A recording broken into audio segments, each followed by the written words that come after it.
Good afternoon students. நம்ம 10th ல வந்து economics third lesson பார்க்குறோம். Food security and nutrition பார்த்தோம் நேத்து. Food security னா உணவு பாதுகாப்பு மற்றும் nutrition னா ஊட்டச்சத்து. ஸோ அதில் வந்து நம்ம நேத்து பார்த்தது food security பார்த்தோம். Food securityல வந்து UNO வந்து definition கொடுத்திருந்தாங்க. Food and Agriculture Organization FAOன்னு சொல்லுவோம் இல்லையா, அதனுடைய ஆர்கனைசேஷன் வந்து ஒரு டெஃபினேஷன் கொடுத்திருந்தாங்க. சுவாமிநாதன் ஒரு டெஃபினேஷன் கொடுத்திருந்தாரு. அதுக்கப்புறம் வந்து பேசிக் காம்பனன்ட்ஸ் ஆஃப் ஃபுட்டை பார்த்தோம். அதில் வந்து availability of food, access to food, absorption. இன்னைக்கு நம்ம டாபிக் பார்க்க போகிறது வந்து availability and access to food grains. availability na உணவு தானியங்கள் கிடைத்தல் மற்றும் அனுகூலம்.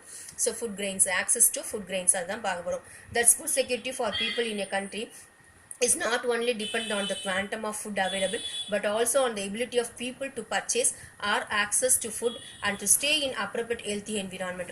அதாவது ஒரு நாட்டில் கிடைக்கக்கூடிய உணவு வந்து பார்த்தீங்கன்னா கிடைக்கும் உணவின் அளவை குவாண்டம் கொடுத்துருக்காங்க இல்லையா, உணவின் அளவை பொறுத்தது மட்டுமல்லாமல் உணவுப் பொருட்களை வாங்க மக்கள் வந்து என்ன பண்றாங்க, பொருட்களை வாங்குறது, அதை எப்படி நம்ம யூஸ் பண்ணோம், ஹெல்த்தி லைஃப் நம்மளுடைய வாழ்வதற்கு முக்கியமான திறனையும் சார்ந்து இருக்கிறது. அதுதான் வந்து நம்மளுடைய ஃபுட்டு. நம்மளுடைய சாப்பாடு வந்து ஸ்ட்ரென்த்தான ஃபுட்டாக இருக்கணும், ஹெல்த்தியான ஃபுட்டாக இருக்கணும். நம்ம எது வேணா சாப்பிடணும், எது வேணா சாப்பிட முடியாது. ஸோ ஹெல்த்தியான ஃபுட்டாக இருக்கு, அதை மக்கள் எப்படி வாங்குறாங்கன்றதை பற்றி தான் இங்கே கொடுத்துருக்காங்க. Just as other development issues, food security of people is also related to a country's overall development process. ஒரு டெவலப்மெண்ட் ப்ராசஸ்க்கு முக்கியமாக ஒன்றா இருக்கிறதுக்கு மெயின் காரணம் என்னன்னா உணவு. ஸோ அது நம்ம எவ்வளவுக்கு எவ்வளோ நம்மளுடைய முதுகெலும்பே பார்த்தீங்கன்னா நம்மளுக்கு விவசாயம். ஸோ விவசாயத்தின் மூலமாக தான் நாட்டினுடைய பொருளாதார வளர்ச்சி அண்ட் இதுக்கு கொஞ்சம் கொஞ்சமாக டெவலப் ஆகுதுன்னு நம்ம படிச்சிருக்கோம். After independence, India chose to adopt a planned development model. So நமக்கே தெரியும், சுதந்திரத்துக்கு பிறகுதான் இந்தியா வந்து என்ன பண்ண ஒரு திட்டமிட்ட வளர்ச்சியை கொண்டு வரணும்னு சொல்லிட்டு 5-year பிளான்ஸ்லாம் கொண்டு வந்தாங்க. ஜவஹர்லால் நேரு வந்து 5-year பிளான்ஸ் கொண்டு வந்தாரு அப்படின்றதெல்லாம் நம்ம படிச்சிருப்போம். அதான் இங்க கொடுத்துருக்காங்க. After an initial focus on agriculture, industrialization was given priority. So இதுக்கப்புறம் சுதந்திரத்துக்கு அப்புறம் தான் என்ன பண்ணோம்னா விவசாயத்திலையும் அதே நேரத்தில் தொழில் மயமாக்கலையும் முன்னுரிமை கொடுத்தாங்க. The recurrent droughts experienced by India first had to dependent on imports of food grains. So India என்ன பண்ணாங்கன்னா அதுக்கப்புறமா இந்தியாவில் இருக்கிற வறட்சியுள்ள பகுதிகள் எல்லாம் உணவு தானியங்களுக்கு இறக்குமதி செய்யறதுக்கு அதை வளர்ச்சியுள்ள நாட்டாக இடத்த மாற்றி அதுக்கப்புறம் என்ன பண்ணாங்க, ஸோ தானியங்களை பயிரிட்டு இறக்குமதி எக்ஸ்போர்ட்லாம் பண்ண ஆரம்பிச்சாங்க. So however, the available food foreign exchange reserve could not permit open market purchase and import of grains. So இது மூலமா நமக்கு என்ன ஆச்சு, அந்நிய செலவாணி அங்கே தான் கொடுத்துருக்காங்க. ஒரு நாட்டிலேருந்து இன்னொரு நாட்டுக்கு பொருட்களை அனுப்புறது கொள்றது இந்த மாதிரி சந்தை கொள்முதல் ஏற்பட்டுச்சு. அதாவது இம்போர்ட் எக்ஸ்போர்ட் பண்ணாங்க. India had to pledge for food grains from richer countries at concessional rates. அவங்க என்ன பண்ணாங்க, அதுக்கப்புறம் இந்தியா வந்து ஸோ பணக்கார நாடுகள்ல இருந்து உணவு தானியங்களை சலுகை விலையில வாங்கி இந்தியா கோர வேண்டியிருந்தது. ஸோ அவங்க கிட்ட இருந்து வாங்கி நம்ம என்ன பண்ணோம், நம்ம சலுகை விலைக்கு வாங்க, கன்செஷனல்ன்றது சலுகை விலைக்கு யூஸ் பண்ண ஆரம்பிச்சோம். So United States of America extended assistance through its public law 480, இதுக்கு தான் short form of PL 480 scheme to India during early 1960s. So என்னன்னா ஒரு 1960 1960 முற்பகுதியில் அமெரிக்கா தனது பொது சட்டம் அது பொது சட்டம் PLன்னு சொல்றது 480 திட்டத்தின் மூலம் இந்தியாவுக்கு உதவி வழங்கியது. ஸோ இந்தியாவுக்கு என்ன பண்ணாங்கன்னா நம்ம வந்து நாடு வந்து நம்ம பிரிட்டிஷர்ஸ் விட்டு போகும்போது ரொம்ப வறுமையில் இருந்த நாடா இருந்தது. ஸோ அந்த நேரத்தில் நமக்கு வந்து யார் ஹெல்ப் பண்ணாங்கன்னா அமெரிக்கா என்ன பண்ணாங்க, கொஞ்சம் கொஞ்சமா அவங்களுடைய நமக்கு பணத்தை கொடுத்து நிறைய திட்டத்தின் மூலமா ஹெல்ப் பண்ண ஆரம்பிச்சாங்க. A growing country with a massive population was perceived to a potential candidate for revolution. So என்னன்னா நமக்கு மாசிவ் பாப்புலேஷன் அதிக மக்கள் தொகை ஏற்பட்டுச்சு.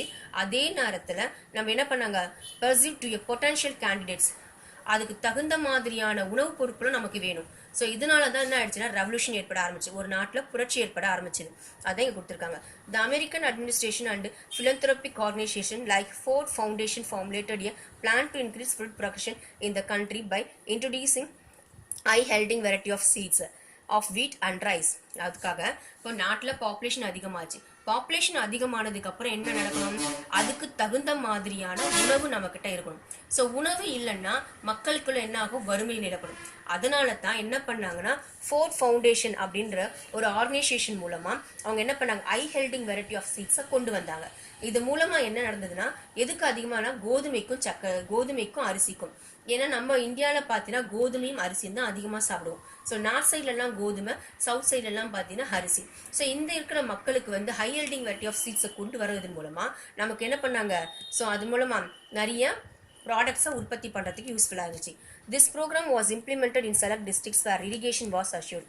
எங்கெல்லாம் வந்து நீர்ப்பாசன வசதி அதிகமாக இருக்குதோ அந்த மாதிரி இடத்துங்களை தேர்ந்தெடுக்கப்பட்டு மாவட்டங்களில் அவங்க என்ன பண்ணாங்க, ஐஎல்டி வெரைட்டி ஆஃப் சீட்ஸை செயல்படுத்தினாங்க. The results were promising and program was extended to cover a large number of districts. So இதன் மூலமா என்ன பண்ணாங்க, large number of districts cover பண்ணி அவங்க பொருட்களை உற்பத்தி பண்ண ஆரம்பிச்சாங்க. ஸோ இதுக்கு தான் கிரீன் ரெவல்யூஷன் சொல்றது. ஸோ கிரீன் ரெவல்யூஷன்றது பசுமை புரட்சி. was born in the country paving way for self-sufficiency in food grain production. So இதனால என்ன ஆச்சு, பசுமை புரட்சியானது நாட்டில் தோன்றி உணவு தானிய உற்பத்தியில் ஒரு தண்ணீரை பெறத்துக்கு ஒரு ஹெல்ப்ஃபுல்லாக இருந்தது. Okay, students, next பாருங்க. Increased food grain production was made possible by an increase or cultivated with HYV, high yielding variety of rice, and wheat has also increased in the health of these major cereal crops. So இதன் மூலமா என்ன ஆச்சு, நிறைய food கிரெயின்ஸ்னா நமக்கே தெரியும், உணவு தானியங்கள் அதிகமாக பயிரிடறதுக்கு, அதிகமான விதைகளை விதிக்கிறதுக்கு கோதுமை அரிசியில் அதிகமாக உற்பத்தி பண்ணாங்க. உற்பத்தி அதிகரிச்ச உடனே அது என்ன பண்ணாங்க, நமக்கு தேவையான பொருட்களை வச்சுக்கிட்டு கொஞ்சம் என்ன பண்ணாங்க, எக்ஸ்போர்ட் பண்ண ஆரம்பிச்சாங்க. Area under food grains was a little more than 98 million hectares. Underline பண்ணிக்க students. During 1950s 98 million சாலுக்கு ஹெக்டர்ல அவங்க என்ன பண்ணாங்க, ஃபுட் கிரெயின்ஸ் வச்சாங்க. The country was producing just 54 million tons of food grains then with a large held of food grains of 547 kg per hectare. The food situation has steadily improved over a period of 65 years. என்ன சொல்லிக்காம புரியுதுங்களா student, 1950ல பார்த்தீங்கன்னா முற்பகுதியில் உணவு தானியங்கள் உற்பத்தி பரப்பளவு 98 million ஹெக்டருக்கு அதிகமாக இருந்துச்சு. ஆனால் நாடு 54 மில்லியன் டன் உணவு தானியங்களை மட்டுமே உற்பத்தி செய்து கொண்டிருந்தது. அது சராசரியா ஒரு ஹெக்டருக்கு 547 கிலோ உணவு தானியங்களை கிடைச்சு அதை என்ன பண்ணாங்க, ஏறத்தாழ 65 ஆண்டுகளுக்கு அது கொஞ்சம் கொஞ்சமா உணவு தானியங்கள் பரப்பளவுல அதிகமாச்சு. அதான் இங்க கொடுத்துருக்காங்க. So under food grain cultivation has grown to 122 million ஹெக்டருக்கு என்ன ஆயிடுச்சு, அந்த அளவுக்கு ஃபுட் கிரெயின்ஸ் வந்து ப்ரொடக்ஷன் அதிகமாச்சு. So the food grains has increased fourfold between the time of independence at present. So என்ன ஆச்சு, அப்போ இருந்த சுதந்திரத்துக்கு பிறகு கிடைச்ச உணவு தானியங்களை விட அதை விட 4 மடங்கு, அதான் இங்க 4fold 4 மடங்கு அதிகமான உற்பத்திகளை நம்ம என்ன பண்ணோம், பயிரிட ஆரம்பிச்சு எப்போ இண்டிபெண்டன்ஸ் கிடைச்சி இப்போ வரைக்கும் 4 மடங்கு அதிகமா உற்பத்தி பண்ணிட்டு இருக்கோம் தான் இங்க சொல்லியிருக்காங்க. This growth in food grain production was made possible by the HYV program which was implemented as a package. Apart from introducing fertilizer responsive high yielding variety of rice and wheat, it ensured the availability of subsides, chemical fertilizers and the farmers. So food grains அதிகமா உணவு தானிய உற்பத்தியில அதிகமா உற்பத்தியான வளர்ச்சி அடைஞ்சோடனே அதுக்கப்புறம் என்னாச்சு, ஃபார்மர்ஸ்க்கெல்லாம் வந்து இந்த திட்டத்தின் மூலமா அதிக லாபம் கிடைக்க ஆரம்பிச்சது. ஸோ அதிகமான என்ன பண்ணாங்க, உரங்கள், புதிய அதிக விளைச்சல் தரக்கூடிய நெல், கோதுமை அந்த மாதிரியான உரங்களை வாங்கி நெல்லில் மண்ணில் போட்டு அதன் மூலமா அது மூலமா என்ன பண்ணாங்க, பயிர்களை உற்பத்தி செஞ்சு அதிகமான விளைச்சலுக்கு உற்பத்தி பண்ணாங்க. Cheaper farm credit was disturbed where the farmers through cooperative banks and societies. So அவங்க என்ன பண்ணாங்க, பயிருக்கு தேவையான பண வசதி இல்லைன்னா கூட்டுறவு வங்கிகள் மூலமாக பணத்தை ஏற்பாடு பண்ணி அதன் மூலமா பயிர் வைக்க ஆரம்பிச்சாங்க. மினிமம் சப்போர்ட் பிரைஸ் MSP இதெல்லாம் அண்டர்லைன் பண்ணிக்கோங்க students. For the graphs were announced at the beginning of the season and the state procured and harvested grains through the Food Corporation of India FCI. இதுதான் Food Corporation of India. The FCI was built a huge storage godowns and built buffer stocks of food grain during the harvest season to be distributed all through the year. அவங்க என்ன பண்ணாங்க, நிறைய பயிர்களை வச்சாங்க. நிறைய பயிர்களை வச்சதுக்கு அப்புறம் அது என்ன பண்ணாங்கன்னா குடோன்ல போட்டு ஸ்டாக் பண்ணி வச்சாங்க. அதுதான் FCI, Food Corporation of India. So அவங்க என்ன பண்ணாங்கன்னா குடோன்ஸ்ல எக்ஸ்ட்ரா இருக்க பொருள் உணவு தானியங்களா ஃபுட் பத்திரமா வச்சுட்டாங்க. ஹார்வெஸ்டிங் பீரியட் எப்போ பயிர் வைக்க முடியாம கஷ்டப்படுற நேரத்துல அந்த ஃபுட் கிரெயின்ஸ் எல்லாம் எடுத்துட்டு வந்து மக்களுக்கு த்ரூ த இயர் அந்த கண்ட்ரிஸ்க்கு கொடுத்து அவங்க ஹெல்ப் பண்ணாங்க. ஓகேவா student, next minimum support price. So minimum support ப்ரைஸ்ன்றது என்னன்னா குறைந்தபட்ச ஆதரவு விலை.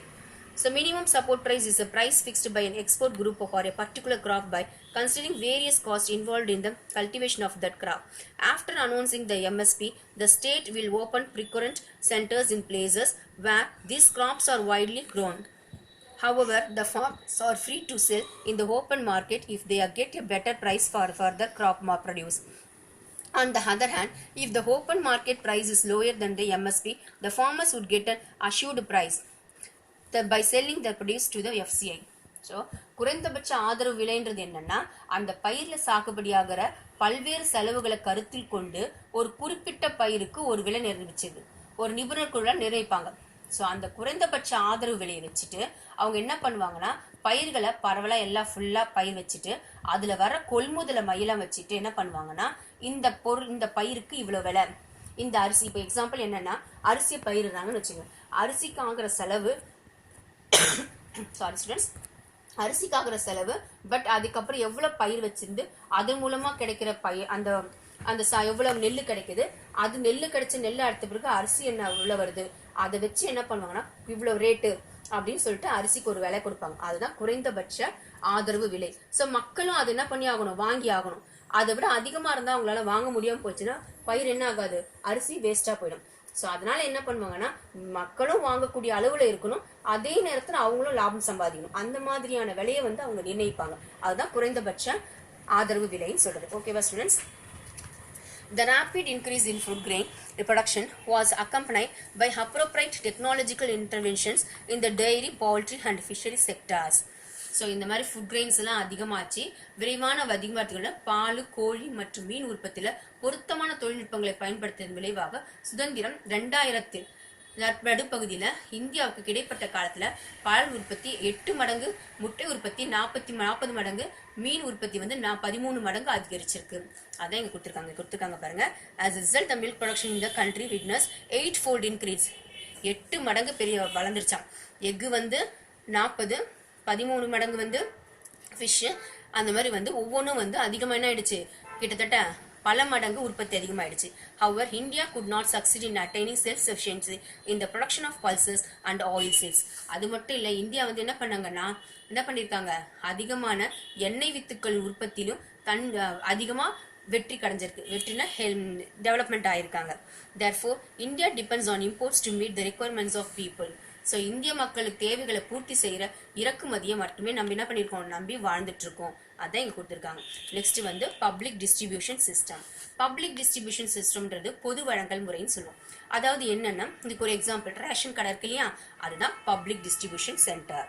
ஸோ அதுதான் இங்க கொடுத்துருக்கிறது பிடிஎஸ். இதுக்கு ஷார்ட் ஃபார்ம் பிடிஎஸ். இப்போ எல்லாருக்குமே வந்து எல்லா பொருளும் கிடைச்சிடாது. ஸோ அப்போ என்ன பண்ணுவாங்க, ஒருத்தர்கிட்ட பணம் இருந்தா அவங்க காசை கொடுத்து வாங்குவாங்க.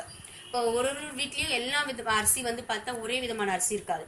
ஒருத்தர் வீட்டில் வந்து பார்த்தீங்கன்னா நல்லா மெலிசா இருக்கிற அரிசி சாப்பிடுவாங்க, இன்னொருத்தர் வீட்டில் வந்து பார்த்தீங்கன்னா கொஞ்சம் குண்டா இருக்கும். ஸோ என்ன ரீசன், எல்லாமே வறுமை கோட்டு கீழே இருக்கிறதுனால. ஸோ அந்த மாதிரியா இருக்க மக்களுக்கு என்ன அரிசி வந்து வாங்கக்கூட முடியாத சூழ்நிலை இருக்க மக்களுக்காக தான் பப்ளிக் டிஸ்ட்ரிபியூஷன் சிஸ்டம் அப்படின்றத கொண்டு வந்தாங்க. இதுக்கு தான் எக்ஸாம்பிள் நான் சொன்னேன் உங்களுக்கு, ரேஷன் கடைன்னு சொல்லிட்டு. ஓகேவா students?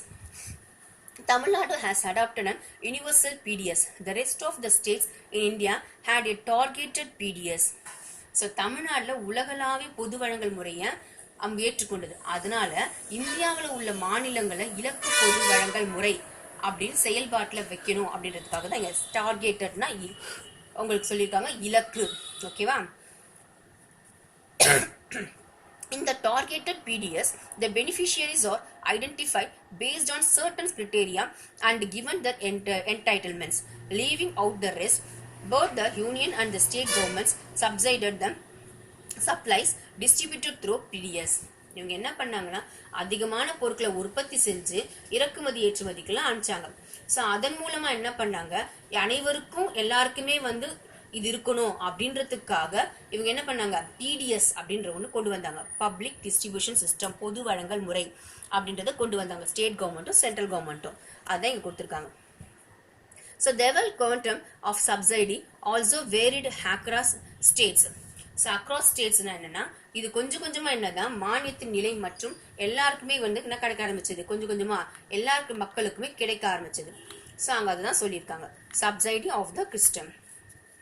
Subsequently, the National Food Security Act, இது அண்டர்லைன் பண்ணிக்கோ, the National Food Security Act NFSA was passed by the Indian Parliament 2013ல ஸ்டெப் அதை பாஸ் பண்ணியிருக்காங்க. ஸோ இதில் என்னன்னா, NFSA covers 50% of urban households, 70% of rural households. So இதில் என்னன்னா அவங்க மாநிலங்களுக்கு இடையே வேறுபடுகிறது. ஸோ ஃபுட் செக்யூரிட்டி ஆக்ட் மூலமா என்ன பண்ணாங்கன்னா, நாடாளுமன்றத்தில் இருக்கிற மக்களுக்கு 2013 இது கொண்டு வரப்பட்டிருக்காங்க. ஸோ அதான் இங்க கொடுத்துருக்காங்க. Food national food security. நேஷனல்னா தேசிய உணவு பாதுகாப்பு சட்டம். தேசிய உணவு பாதுகாப்பு சட்டத்தை தான் ஷார்ட் ஃபார்ம்ல NFSAன்னு சொல்லுவோம். இது 2013 கொண்டு வரப்பட்டிருக்குது. இந்த சட்டத்தின்படி என்னன்னா 50% வந்து அர்பன்னா நகர்ப்புற மையங்களும் 75% வந்து கிராமப்புற மையங்களும் உள்ளடக்கியது. ஸோ இதன் மூலமா அவங்களுக்கு பெனிஃபிட் கிடைச்சிருக்கு அப்படின்றத அவங்க கொடுத்துருக்காங்க. These households are known as priority household identified based on a set of criteria. Priority households of this country now have the right to food supply through PDS. The union government supplies rice at the rate of 3 per kg, wheat at the rate of 2 per kg, and millets at the rate of 1 per kg under NFSA. So இந்த பொது வழங்கல் முறை மூலமா என்னன்னா மக்களுக்கு வந்து வறுமையில் இருக்கிற மக்களும் பயனடையக்கூடிய வகையில அவங்களும் சாப்பிடணுன்றதுக்காக இவங்க என்ன பண்ணிருக்காங்க, ரேட்ஸ் எல்லாம் கம்மி பண்ணிருக்காங்க. ஸோ அதன் மூலமா அரிசி கிலோ வந்து 3 ரூபாய்க்கும், கோதுமை வந்து 2 ரூபாய்க்கும், அதுக்கு என்ன பண்ணிருக்காங்க திணை அரிசி, திணைன்னா இங்க கொடுத்துருக்காங்க பாருங்க, மில்லட்ஸ்னா தெரியும் இல்லையா, தானியங்கள். ஸோ இதெல்லாம் வந்து என்னன்னா என்ன பண்ணிருக்காங்க, ஒன் per kg கிலோவுக்கு 1 ரூபாய். ஸோ அந்த மாதிரி ரேட்ல NFSA மூலமா அவங்க என்ன பண்ணிருக்காங்க, நமக்கு பப்ளிக் டிஸ்ட்ரிபியூஷன் மூலமா கொடுத்துட்டு இருக்காங்க. So Tamil Nadu continues to have the universal system of PDS and supplies rice at free of cost to all card holders. So card இருக்கவங்க எல்லாருக்குமே PDS மூலமா பப்ளிக் டிஸ்ட்ரிபியூஷன் சிஸ்டம் மூலமா எல்லாருக்குமே ரைஸை வந்து ஃப்ரீயா கொடுத்துருந்தாங்க. இது எல்லாமே உங்களுக்கு தெரிஞ்ச ஒரு விஷயம் தான். ரேஷன் கடையில் நம்ம கொடுக்குறாங்க இல்லையா, அதுதான். National food Security act in Tamil Nadu நம்ம படிச்சோம் இல்லையா, தேசிய உணவு பாதுகாப்பு சட்டம். அதை 1 November 2016 அங்க 2013 கொடுத்திருந்தாங்க இல்லையா. இங்க National food Security Act was implemented in Tamil Nadu after hold of 3 years. 2013 கொண்டு வரப்பட்டது. ஸோ இது என்ன பண்ணாங்கன்னா 3 ஆண்டுகளுக்கு பின்னர் தான் இந்த சட்டம் வந்து November 1, 2016 அன்று துவங்கப்பட்டது. நல்லா கவனிச்சுங்க ஸ்டூடெண்ட், இது இம்ப்ளிமெண்டட், இது ஸ்டார்ட் பண்ணது. ஓகேவா ஸ்டூடெண்ட்ஸ், பார்லிமெண்ட் இந்தியன் பார்லிமெண்ட்ல இந்த மாதிரி ஒரு சட்டம் கொண்டு வரலாம், நேஷனல் ஃபுட் செக்யூரிட்டின்னு கொண்டு வரலாம் வந்து 2013. 3 வருஷம் கழிச்சு தான் 2016 தான் என்ன ஆச்சு, இம்ப்ளிமெண்ட் ஆச்சு. ஓகேவா students. Next role of consumer cooperatives in food security. So உணவு பாதுகாப்பில் நுகர்வோருடைய கூட்டுறவு பங்கு, கோஆபரேட்டிவ்னா கூட்டுறவு. ஸோ அவங்களுடைய உணவு பாதுகாப்புல எப்படி நுகர்வோருடைய கூட்டுறவு பங்கு இருக்குன்னு சொல்லியிருக்காங்க. Consumer cooperatives play an important role in the supply of quality of goods at responsible rates to common people. There is a 3-tier structure of consumer cooperative societies in India. They are primary consumer cooperative system, central consumer cooperative stores, level consumer federations. More than 50,000 village level societies are engaged in the distribution of consumer goods in rural areas. This scheme is playing an important role in food security in India. For example, out of all fair price shops running in Tamil Nadu, around 94% are being run by cooperatives. என்னன்னா பொதுவாக மக்களுக்கு வந்து குறைவான விலையில தாராளமான பொருட்களை வழங்குவது நுகர்வோட கூட்டுறவு cooperative சொல்றோம் இல்லையா, அது முக்கிய பங்கு இருக்கு. ஸோ இதுல வந்து என்னன்னா அடுக்கு அமைப்புல நுகர்வோர் கூட்டுறவு அமைப்பு இருக்கு, கூட்டுறவு சங்கங்கள் சொல்லுவாங்க. ஸோ என்னன்னா ஒண்ணு முதன்மை நுகர்வோர் கூட்டுறவு சங்கம், இன்னொன்னு வந்து மத்திய நுகர்வோர் கூட்டுறவு சங்கம். அதான் சென்ட்ரல், பிரைமரி, சென்ட்ரல். ஓகேவா ஸ்டூடெண்ட்ஸ். நெக்ஸ்ட் வந்து பாத்தீங்கன்னா மாநில அளவிலான நுகர்வோர் கூட்டுறவு அமைப்புகள். ஸோ இதன் மூலமா 50,000 மேற்பட்ட கிராம அளவிலான சங்கங்கள் உள்ளடக்குது. இந்தியாவில் உணவு பாதுகாப்புல இந்த திட்டம் முக்கிய பங்கு வகிக்குது. உதாரணமா தமிழ்நாட்டில் இருக்க இங்க எக்ஸாம்பிள் கொடுத்துருக்காங்க பாரு. உதாரணமா என்ன சொல்லியிருக்காங்கன்னா தமிழ்நாட்டிலேயும் கூட அனைத்து நியாய விலைக்கடைன்றது என்னன்னா நம்ம ரேஷன் கடை. ஸோ அங்க சுமார் 94% கூட்டுறவு நிறுவனங்களால் நடத்தப்படுகிறது. அதுதான் இங்க சொல்லியிருக்காங்க. ஓகேவா ஸ்டூடெண்ட்ஸ், புரியுதுங்களா நான் என்ன சொல்லிட்டு இருக்கேன்ட்டு. நெக்ஸ்ட் வந்து பஃபர் ஸ்டாக். பஃபர் ஸ்டாக்ன்றது என்னன்னா தாங்கி இருப்புனா குடோல் சொல்லுவோம் இல்லையா, அதுதான் தாங்கி இருப்புன்னு சொல்லுவோம். Buffer stock is the stock of food grains, namely wheat and rice, procured by the government through the Food Corporation of FCI.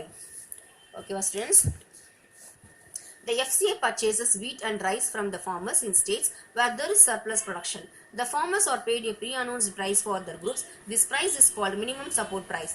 The MSP is declared by the government every year before the sowing season to provide incentives to farmers for raising the production of these crops.